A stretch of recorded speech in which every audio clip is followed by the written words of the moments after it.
pagi. Mari kita panjatkan kepada Allah Subhanahu wa taala yang dengan izinnya kita masih bisa diberi kesempatan untuk melaksanakan rutinitas kita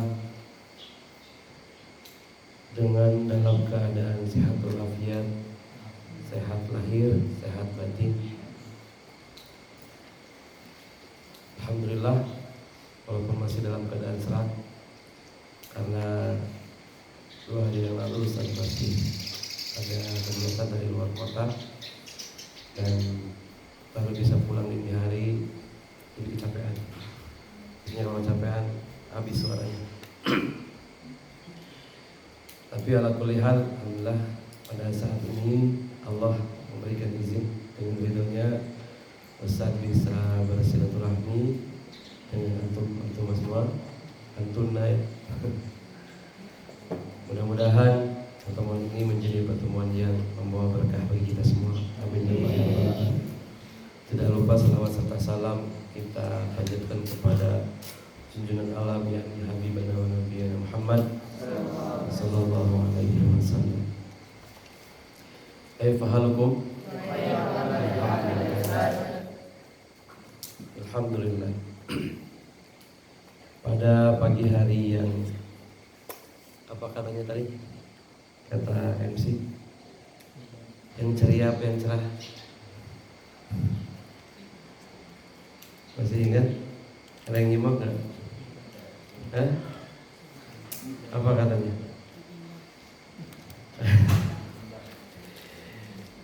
Kalau kata Ustadz pada pagi hari yang gerimis, alhamdulillah di sepanjang jalan masih dalam keadaan gerimis. Alhamdulillahnya hujannya sudah reda, jadi perjalanan lancar.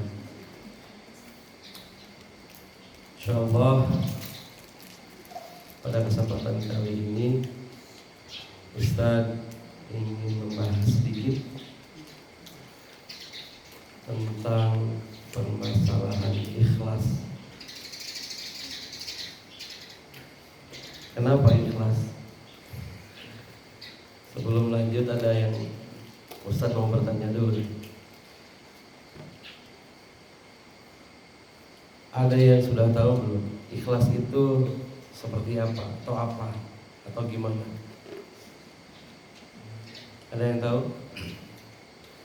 Ya, boleh angkat tangan dulu. Siapa dari ikhwan?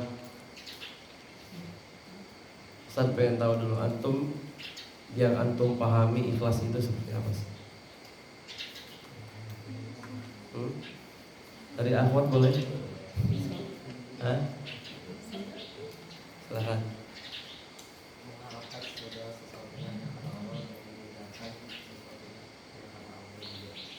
Itu pengertiannya. Ya, bagus.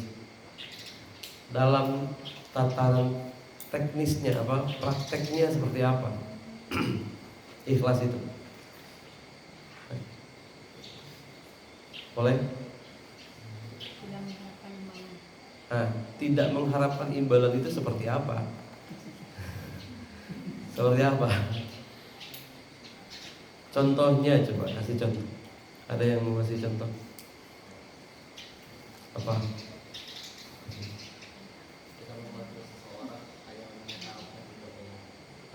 Boleh. Yang dekat, masih terlalu jauh. Yang dekat, misalkan kita menggunakan pakaian menutup aurat, itu ya, menjaga iffah. Apa iffah? Harga diri atau apa namanya, muruah dalam istilah agamanya. Itu betul-betul karena mengharapkan Allah. Contoh, ikhwan misalkan menggunakan jalabiyah, menggunakan koko yang bersih tapi pakai peci, rambutnya dicukur. Yang belum cukur nggak usah dipegang rambutnya. Akhwat begitu juga ya, apa namanya, menggunakan abaya, menggunakan apa namanya, niqab. Ya, tidak semata-mata malu yang lain pakai niqab saya enggak. Berarti itu belum ikhlas, ya.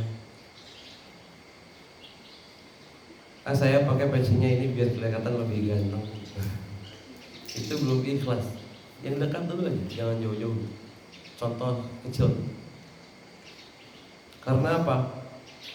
Imam Mabulai dalam Tadbihul Ghafilin menempatkan bab ikhlas itu di bagian pertama.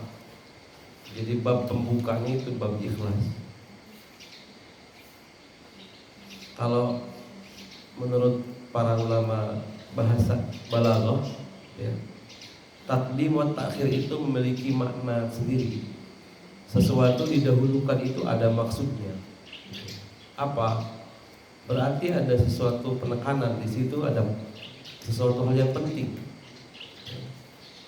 Antum mendahulukan sesuatu berarti itu apa? Prioritas pertama, gitu ya. Betul nggak? Jika antum dihadapkan dengan dua hal yang sama-sama baik, tapi misalkan A dan B, ya, tapi antum mendahulukan yang B misalkan, karena apa? Kenapa enggak dulu, tapi malah B dulu? Artinya apa? Artinya yang B lebih diprioritaskan atau lebih urgent, gitu ya, lebih penting. Jadi kenapa Imam Lais mendahulukan bab ikhlas di bab pertama dalam memulai penulisan kitabnya dalam Tadbihul Ghafilin? Itu ada maksud tertentu, yaitu penekanan bahwa ikhlas itu adalah ruh bagi umat Islam dalam melaksanakan aktivitasnya, baik muamalah duniawiyah apalagi ibadah ukhrawiyah. Ya, yang paling utama adalah dalam ibadah ukhrawiyah. Karena apa? Kata Rasul, innamal a'malu bin niyyah. Berapa semua sebetulnya. Wa innamal likulli imri'in. Apa artinya? Ada yang tahu?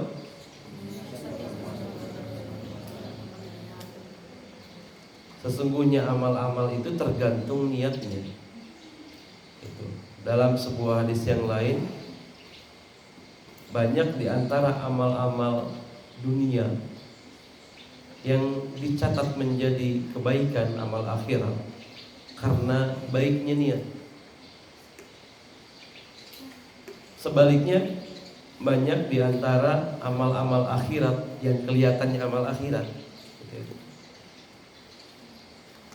tetapi menjadi amal biasa saja, tidak menjadi tambahan timbangan amal kebaikan karena buruknya niatnya.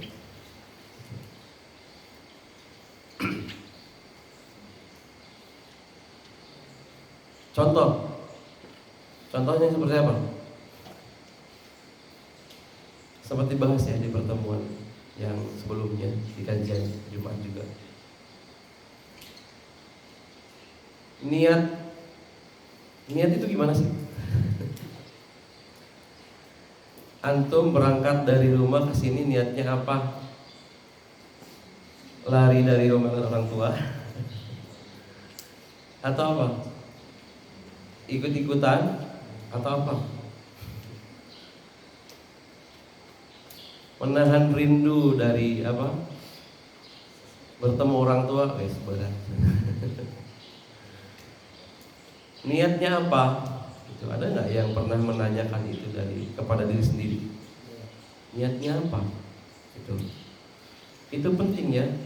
Apalagi ketika misalkan ada momentum di mana kamu sedang sendiri, melamun, gitu. Hatinya berdegup kencang. Saya tuh gimana gitu, kayak bingung. Di sini ngapain? Ya udah orang tua pengen pulang dan sebagainya. Itu penting untuk apa? Untuk menanyakan niat lagi. Memperbaharui niat. Niat kita kesini apa? Apakah untuk apa?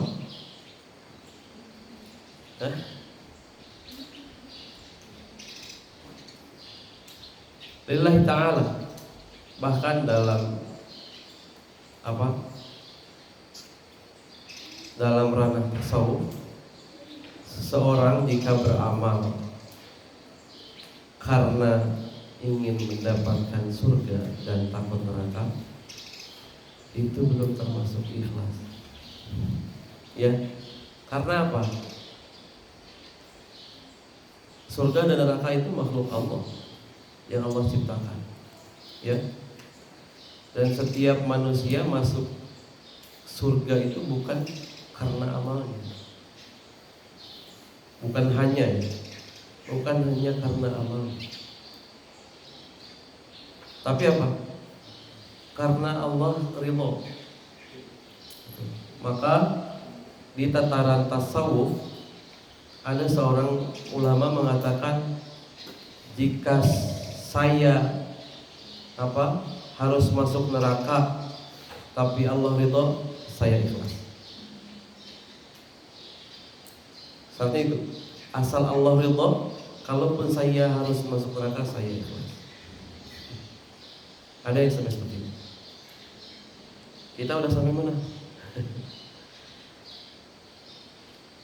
Contoh tadi ya, amal-amal dunia yang biasa saja sebetulnya, kalau kita nampak dari kasat mata,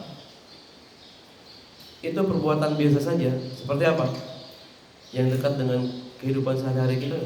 Misalnya apa? Menyapu, amal dunia biasa, amal yang biasa harian. Menyapu, mencuci pakaian, biasa aja kan? Biasa aja.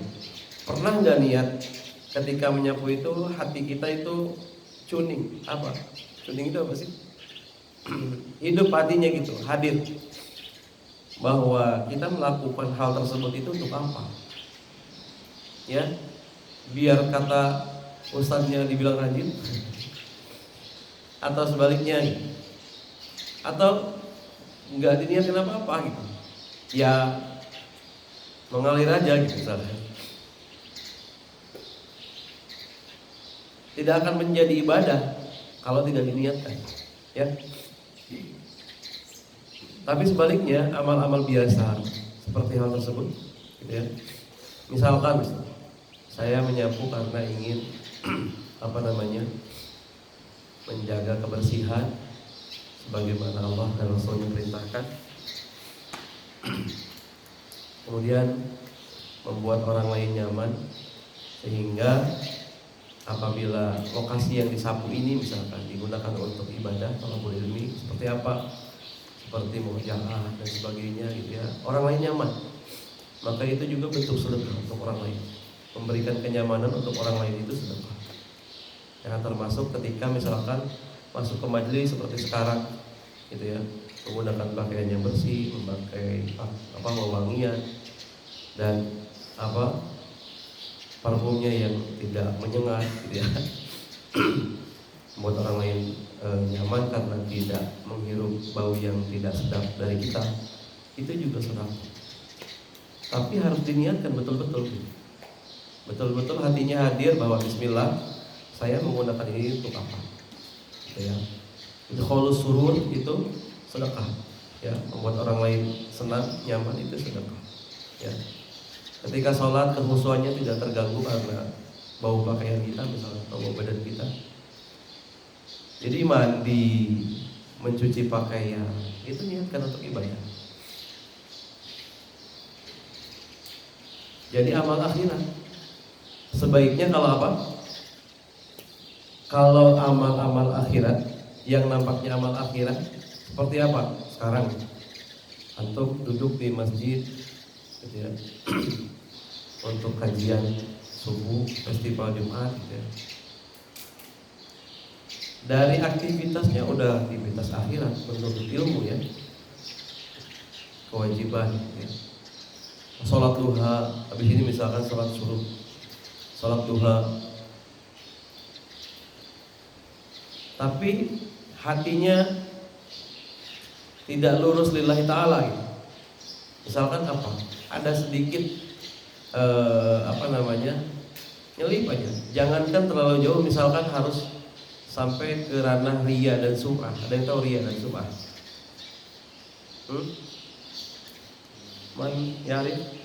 Riya itu pengen dilihat orang, biar kelihatan si dia, misalnya si dia, biar kelihatan ustaz, biar kelihatan rajin sama teman-teman. Atau sum'ah, itu sum'ah itu ingin didengar, ingin mendapat pengakuan dan sebagainya. Itu dari makhluk tertentu. Jadi justru tidak menjadi amal akhirat. Salat duha mau tiap hari 8 rakaat gitu sampai maksimal gitu. Tapi kalau pengen dilihat sama orang, itu tidak menjadi amal akhirat, ya. Justru menjadi amal biasanya karena buruknya niat. Gitu. Jangankan ingin dilihat orang itu, mengharapkan pahala saja itu belum ikhlas. Gitu ya. Ikhlas itu tidak ada sangkut paut amal kita terhadap makhluk, gitu ya. Termasuk surga dan neraka, ya. Kamu sholat cepet-cepet gitu misalkan, takut dosa, gitu ya, karena tidak melaksanakan kewajiban, itu belum termasuk ikhlas. Karena nanti dijelaskan ikhlas itu ada beberapa level, ya. Maka Imam Abu Lais menempatkan ikhlas itu pada bab pertama. Dalam sebuah hadis dikatakan Rasulullah sempat menyampaikan bahwa pada suatu saat nanti ketika dihisabnya amal-amalan itu, seorang hamba mengatakan, Allah mengatakan kepada seorang hamba itu, carilah amalmu kepada dia yang engkau harapkan ketika kamu mengerjakannya. Gitu. Mungkin dia memiliki kebaikan, karena bagiku amalmu tidak menjadi suatu kebaikan. Ketika seseorang yang melakukan amal itu selalu ingin didengar, ingin dilihat sama orang. Salat tahajudnya biar kelihatan gitu, live TikTok, tahajud yuk. Dilihat. Tidak salah sebetulnya. Tapi yang menjadi patokan adalah bagaimana dalam hati. Sebisa mungkin hal-hal yang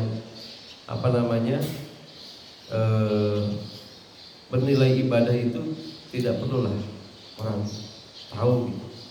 Atau bahkan sengaja dikasih biar orang tahu, apalagi ya. Ikhlas banget.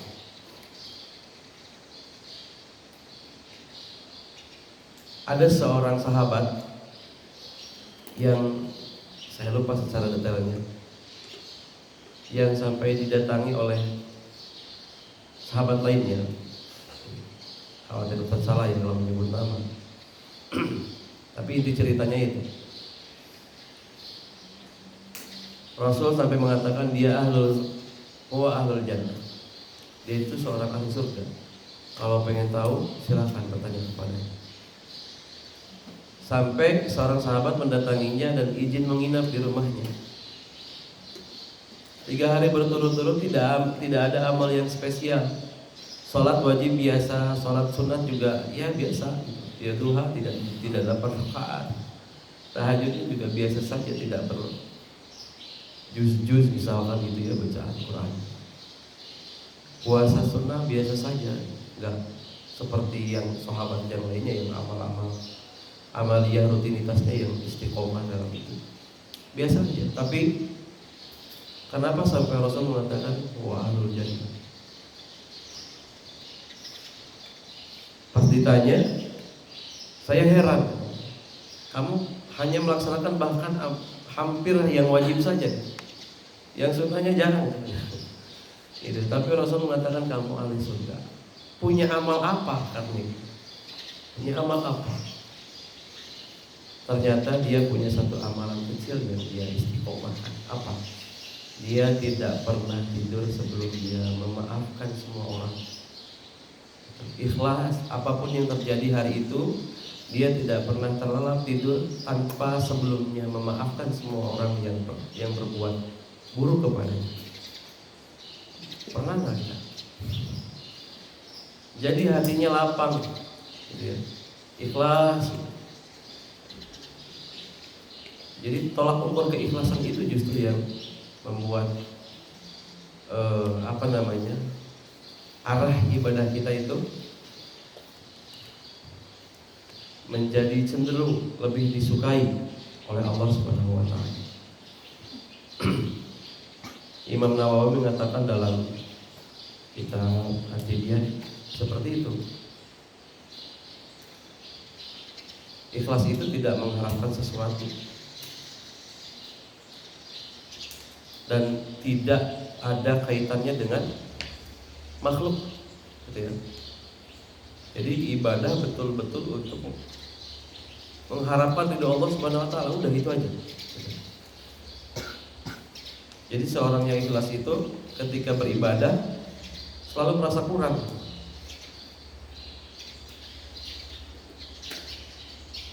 Bahkan ini yang bahaya. Yang bahayanya ketika kita merasa ikhlas. Kita merasa ikhlas itu belum ikhlas, artinya tidak ikhlas. Paham nggak? Kita merasa sudah ikhlas, artinya kalau kita merasa gitu, mengakui kepada diri sendiri, insya Allah saya ikhlas. Salah. Alhamdulillah saya bisa beramal dengan ikhlas. Itu belum ikhlas, ya. Secara bahasa ikhlas itu dari kata kholaso. Kholaso itu murni artinya, bersih. Maka tidak ada sangkut paut sesuatu pun dalam hati yang yang menempel gitu. Ketika melakukan amal ibadah terutama gitu ya, itu mengharapkan sesuatu, bahkan terhadap pahala atau mengharapkan surga atau takut neraka, itu belum ikhlas. Kalau secara istilah ikhlas itu Imam Ghazali mengatakan dalam Ihya Ulumuddin, itu ikhlas itu adalah niat yang semata-mata ditujukan kepada Allah tanpa campuran tujuan duniawi. Kalau Ibnu Qayyim menyebut sebagai penyucian niat dalam ketaatan hanya kepada Allah.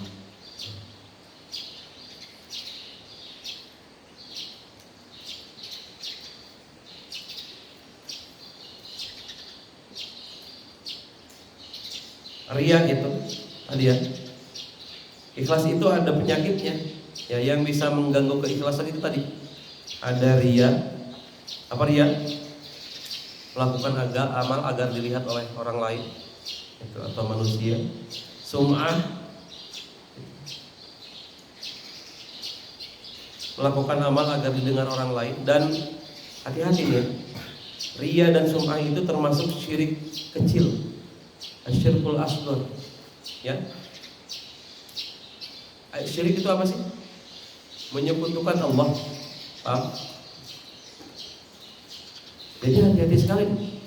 Pantang bagi antunah, gitu ya, untuk melakukan amal, apalagi kita sebagai yang notabene pembelajar atau santri atau muta'allim mudi yang belajar agama di pesantren, itu dilatih sedikit demi sedikit setiap hari itu untuk senantiasa memperbaiki amalan agar terlepas dari riya dan sum'ah.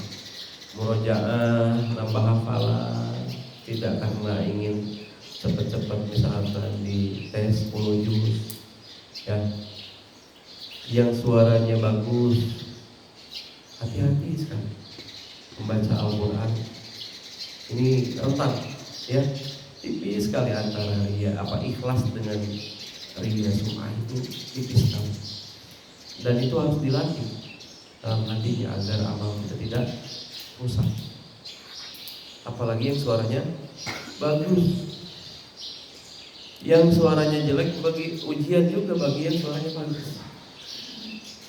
Hati-hati. Ketika dengar, mohon maaf bukan jelek kali ya, kurang bagus. Suaranya kurang enak didengar gitu ya. Kalau murotal kurang enak didengar. Ini yang suaranya enak, murotalnya bagus gitu ya. Hati-hati. Ya. Hati-hati. Nanti hasad dan sebagainya atau ujub. Ini yang penyakit yang ketiga, ujub. Apa ujub itu?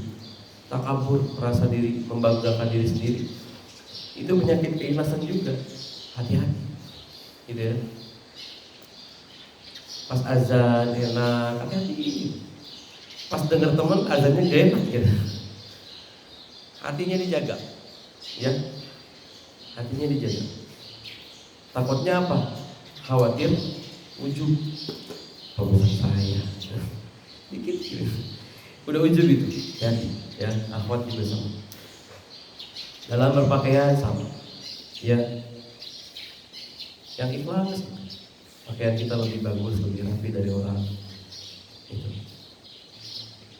Hati-hati, itu merusak amal-amal kita dan itu penyakit. Ya. Penyakit yang nampak yang nggak ada dokter yang bisa nyembuhin. Ya, dokter ini ya, dokter umum maksudnya. Ya. Itu harus tarbiyahnya ruhiyah, ya, pendidikan apa, kalau istilah zaman sekarang emotional quotient, kecerdasan emosional, itu mengelola hati, ya, mendidik hati supaya tetap ikhlas, gitu.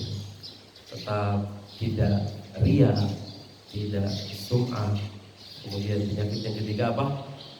Ujub, sombong, gitu ya. Bacaan yang bacaannya kalau disimak lama banget dan sebagainya, itu ada sedikit unsur kesombongan. Mentang-mentang dia kalau baca cepat, misalkan lama banget, bete, kita nungguin ininya misalnya. Allah yang hafal. Kemudian ikhlas itu ada beberapa tingkatan. Yang pertama, kalau mau ditulis, ada ikhlasnya orang awam. Ini level beginner, level 1. Level 1 itu ikhlasnya orang awam. Yang bagaimana ikhlasnya orang awam? Ikhlasnya orang awam itu orang yang melakukan amal untuk mendapatkan pahala atau menghindari azab. Ya.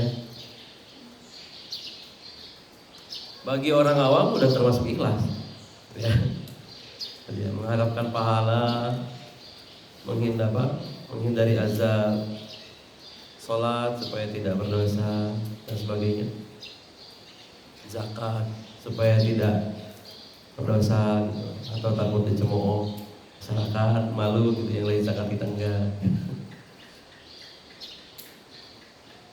Kemudian yang tingkatan kedua ada ikhlasnya orang khawas, ikhlas khawas.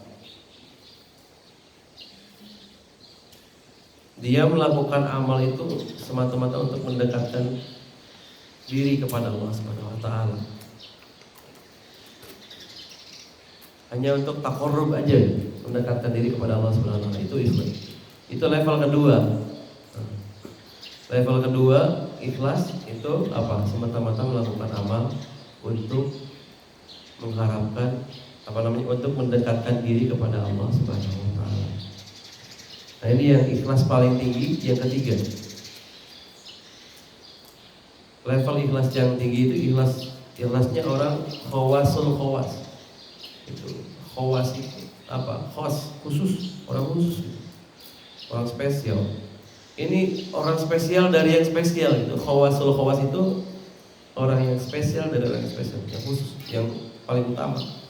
Yang paling tinggi derajat keikhlasannya itu orang yang melakukan amal tanpa mengharapkan apapun selain ridho Allah Subhanahu wa taala. Tidak mengharapkan surga, tidak takut neraka. Ingin ridho Allah aja. Apapun keadaannya di dunia, ingin ridho Allah.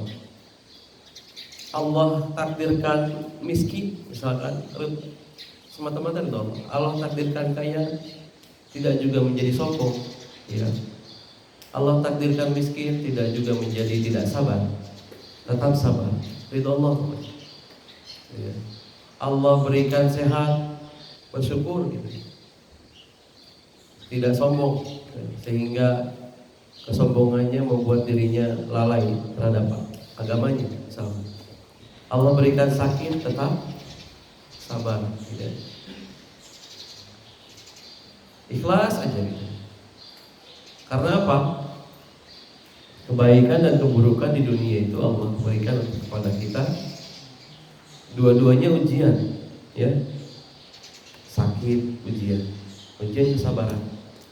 Sehat ujian, ujian apa? Ujian bisa syukur nggak?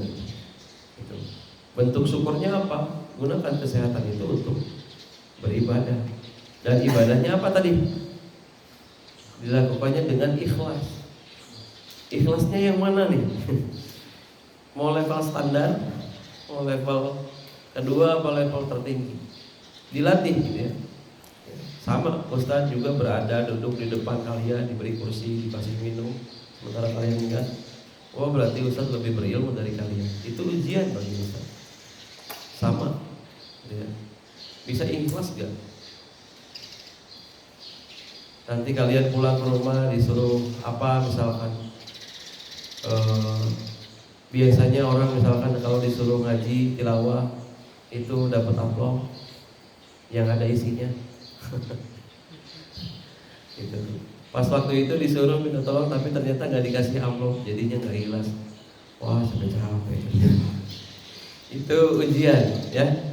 Ujian, latihan. Makanya berangkatnya dulu niatnya nawaitunya apa, gitu ya. Nawaitunya apa? Khawatirnya kita berangkat untuk ngaji mengharapkan amplop gitu ya. Gitu. Nanti kita nagih ke Allah Subhanahu wa taala, saya pernah diminta untuk mengaji kepada ke suatu oleh orang lain. Kenapa tidak ada catatan amal baik bagi saya? Carilah ke orang tersebut karena kalau kamu ngajinya ingin mengharapkan amplop misalnya. Itu ada kebaikan di sana. Mengharapkan diupah gitu. Atau tidak mengharapkan upah tapi apa? Ingin mendapatkan kedudukan yang lebih di mata orang lain. Oh biar kelihatan saya ngajinya bagus, saya hafalannya banyak, gitu ya. Saya berhasil di pesantren gitu ya, misalkan. Jadi anak yang soleh dipuji sama orang tua gitu. Itu ujian bagi kita. Maka harus dilatih, hal-hal seperti ini dilatih ya, biar bisa ikhlas. Karena apa? Rusak amal-amal kita kalau tidak ikhlas. Capek, ya, bener gak? Capek di hujroh, misalkan diatur-atur sama Ustaz, pakaiannya harus bersih, harus gini, nyucinya, rendamnya jangan lama-lama. Capek gak? Capek ya? Cerewet, ngatur-ngatur, bener gak? Ustaz apa sih ngurusin yang kayak gini gitu, terserah saya dong gitu.